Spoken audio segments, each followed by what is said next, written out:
There's something powerful about a person who refuses to explain themselves and chooses to prove everyone wrong in silence. In a world flooded with empty opinions, hot takes, and endless social media outrage, most athletes cave under the weight of public criticism. But what happens when someone doesn't just survive the noise? They feed off of it. But first, if you like to stay up to date on all things Washington Commanders, make sure to hit that like button, subscribe, and turn on notifications. What if everything they were mocked for becomes the very fuel that sparks a comeback no one saw coming? You're about to see how one player turned relentless slander into rocket fuel, and it could be the exact edge this struggling franchise needed. This isn't just about redemption. It's about setting fire to a narrative and building something unstoppable from the ashes. It wasn't just the media. Even ex-players lined up to take shots at Deboo Samuel this offseason, as if the man hadn't already proven what he could do in the NFL.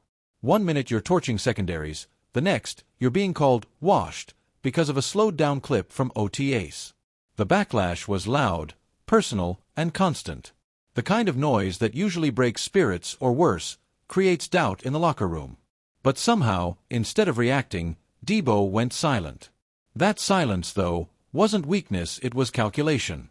While San Francisco lost faith, Washington doubled down. Adam Peters didn't hesitate. He sent a fifth-round pick to the Niners and brought in Wes Welker specifically because of his connection to Deboo. That's not just a vote of confidence. That's building a system around a guy you believe can flip a franchise. The Commanders saw what others didn't, a competitor, not a casualty. And in an offense led by Cliff Kingsbury, that gamble could become the spark this team has desperately lacked. When he finally spoke, it wasn't a rant, it was a message. Clear, sharp, and defiant. In an interview with 7 News DC, Deboo didn't hold back. He called out the narratives, the lazy takes, and reminded everyone that games aren't won in press conferences, they're won with pads on. That quote, "Strap your helmet up, we're gonna see how far it goes." That wasn't just confidence, it was a warning. One that made it clear, this version of Deboo isn't here to be liked. He's here to dominate.